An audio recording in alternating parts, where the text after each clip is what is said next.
accidentally drowned during an extreme ritual of theirs. Oh. And a good friend of his, tried to leave because of it, and that friend was subsequently found murdered. Surprise, surprise. The one that wants to leave, they make sure they leave, all right, where they can't talk.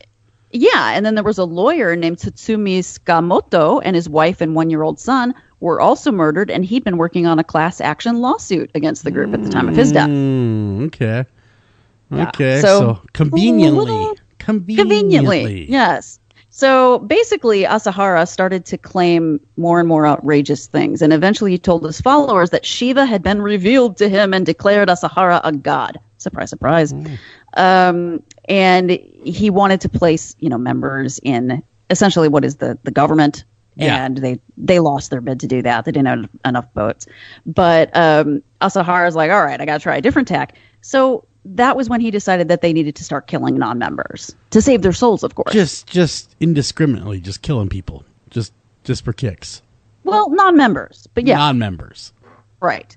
So now Asahara, remember? Do you guys remember what he did as a profession before this?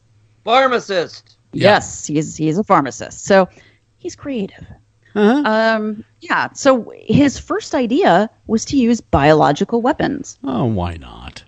Got them laying around anyway.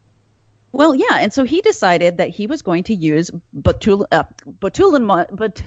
toxin. So botulinum toxin is produced by a bacteria called Clostridium botulinum, which is found in soil, basically unclean environments. Like how if you get a nail through your foot, tetanus? Sure. Well, there's also botulinum in the soil. But when it's ingested, it can cause botulism.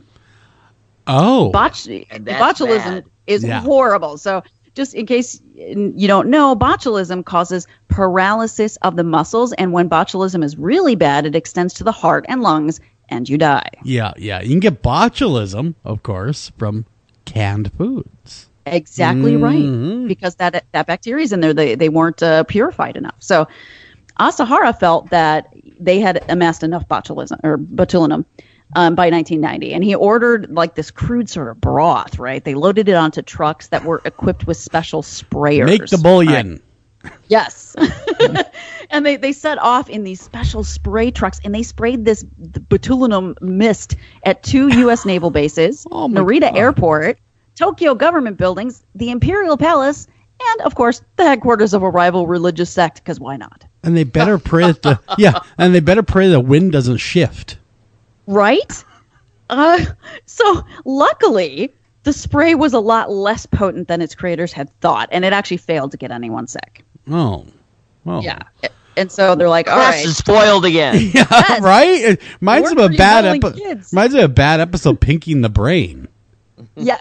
It gets better. It actually gets better before it gets worse. So they're like, all right, this botulinum thing, it's not working. Let's do something else. So they decided to get anthrax this time. Oh no, not the anthrax. Great rock band, horrible disease. Just torture everyone.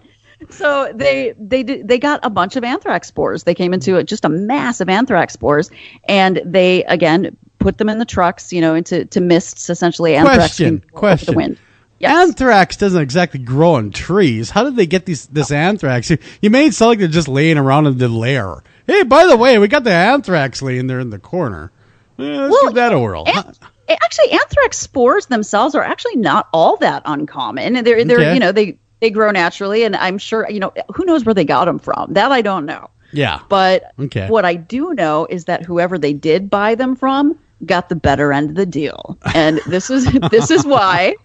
Because the anthrax spores that they were sold were of something that's called the stern strain of spore. Okay. That spore of anthrax was used to make the modern anthrax vaccine. Oh, well, so they're helping people out by inoculating them to anthrax when they spray them. Well, yeah, so the stern strain of anthrax, so this biological strain of anthrax, no longer makes people sick, whether you've had the vaccine or not. It's the equivalent to buying oregano from your pot dealer. It totally is. It's exactly right. So, of course, they didn't know this, right? And they pump it out into the air, and the only thing that it resulted in was people saying, air kind of smells bad today. I feel a little anthraxy, but other than that, I'm good. Well, and I mean, just to people don't really know what anthrax does. And like a little primer on anthrax is that it's not the spore itself, actually, that's deadly. The anthrax spores, you breathe them in. And then these little cells in your lungs called macrophages, they go and they eat the spores up, right? They're trying to clean your lungs. Yeah. These little scavengers go in, they eat the spores like, oh no, this is a toxin. But then the macrophages, they give off their own toxin. They excrete things because they're eating, right? Yeah. And it's these toxins that combine. They're pooping out the anthrax. Their own toxins is what they do. And they all combine into a lethal soup of toxins. It fills your blood and that's what kills you. Yeah.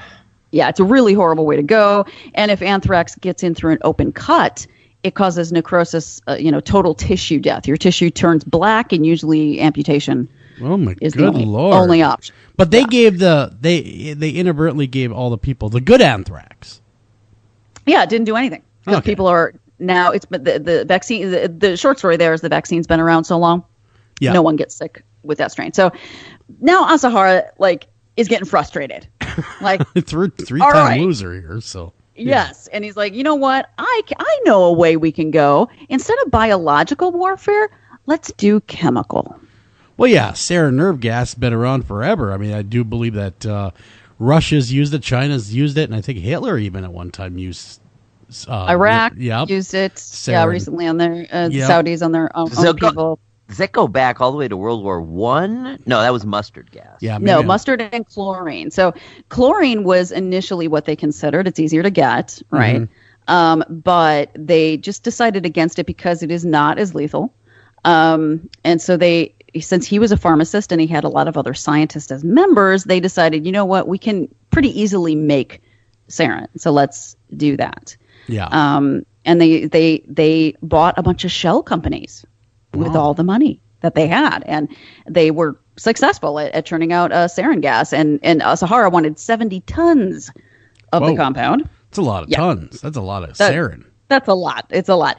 And so what they did was they took this sarin gas out into their trucks. They built a truck to pump out sarin gas. Now, it has to be heated. So what happens is sarin is actually a liquid, right? It comes in liquid form. Gotcha.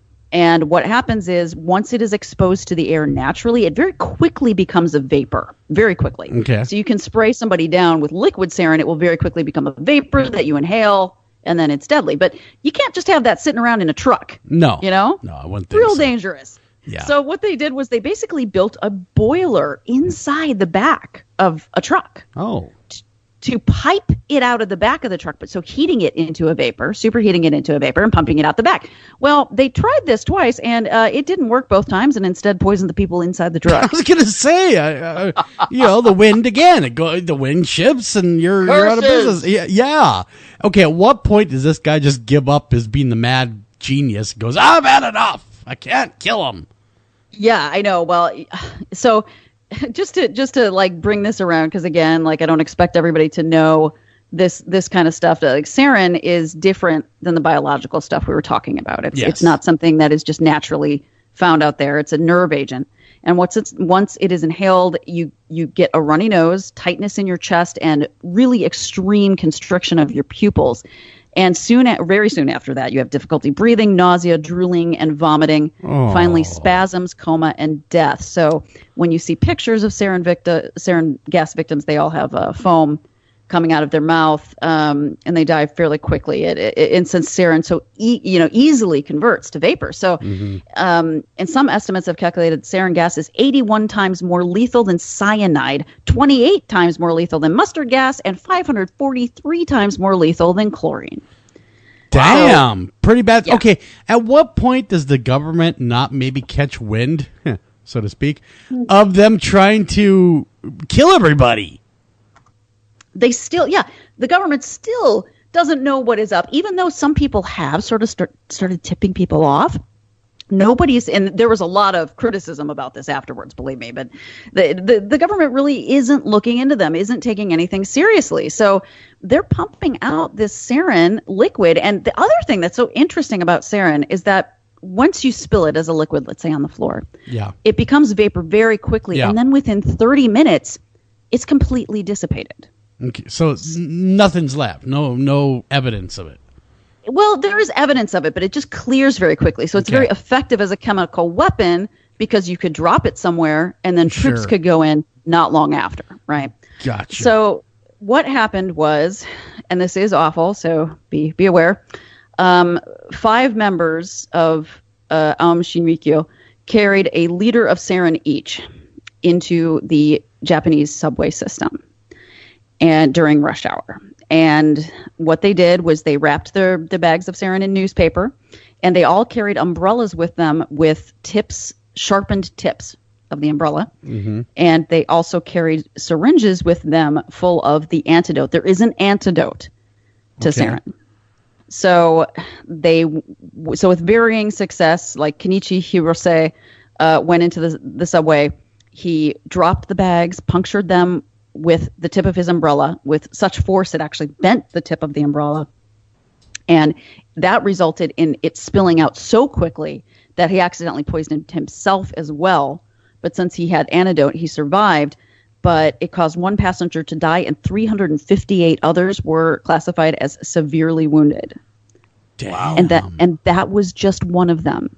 Now, Ikuo Hayashi was the least quote-unquote successful. He wrapped his 2 bags of newspaper, punctured one of them before exiting quickly, but he was real scared, and the puncture really wasn't deep enough. One bag was completely intact, and the other one was leaking kind of slowly, and it was disposed of by train attendants that go through the train cars and clean them, before anyone got sick. No. But both of those guys died that disposed of it. Yeah. We got 3 left. Masato Yokoyama boarded the train with newspaper wrap packets. He donned a wig and fake glasses. He was real nervous. He was so nervous that he actually failed to puncture one bag at all, punctured the other one only once, and it resulted in a small hole that leaked very slowly. So it was missed by train attendants. Yeah. So they cleaned out the car, but they missed it. And it continued to seep out until the end of the train line and back again. But once the newspapers were wet enough, it started to turn into a vapor. Passengers became sick, and 200 of them were admitted to the hospital in serious condition. Wow. Toru Toyota was the quickest of all the cult members. They have video, boarding the train, dropping the packets, puncturing them, and deboarding within 2 minutes. Wow. By the next stop, passengers were feeling the effects, and by the stop after that, they had been opening windows and passengers were panicking. The attack outright killed 1 and injured 532 others. Dang. And the last one was Yasuo Hayashi, not related to the first Hayashi. He carried 3 packets to the train station instead of 2 to prove his loyalty. Mm-hmm. 2 stops after he boarded, he dropped and punctured the packets so violently that he made more holes in them than any of the others, and it caused the liquid sarin to spill out into puddles. And Hayashi got off the train. People were already noticing an effect. Sickness and panic ensued. One person thought that it might be from the bags. They smartly looked down, realized that's what was different. And so when the train doors opened, they kicked the bags out of the train car when the doors opened. And this resulted in 4 deaths at that station. Jeez. Where the bags were kicked out. And it didn't make a difference because the puddle was still in the car.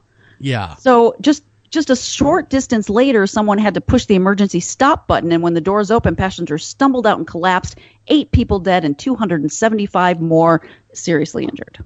God, my God, over 1,000 injuries. Yes, and really bad. Some were in critical condition. Yeah. So wow. And this was classified. A big deal. I remember. Yeah. This was classified. Just to put it in context for people, the sarin attack was the most, quote, serious attack on Japan since the U.S.'s bombing of Hiroshima. My Lord. That is insane. Yeah.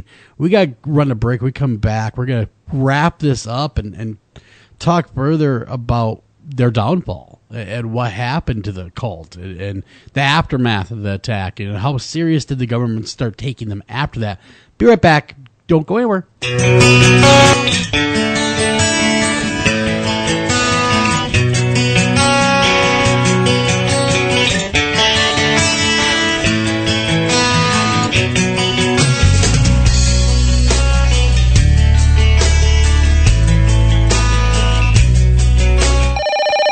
Northern Tool and Equipment. So Daddy's little girl thinks she's going to prom tonight with some punk who calls himself Snake. Yeah, they grow up so fast. Well, not if I can help it, they don't. Okay.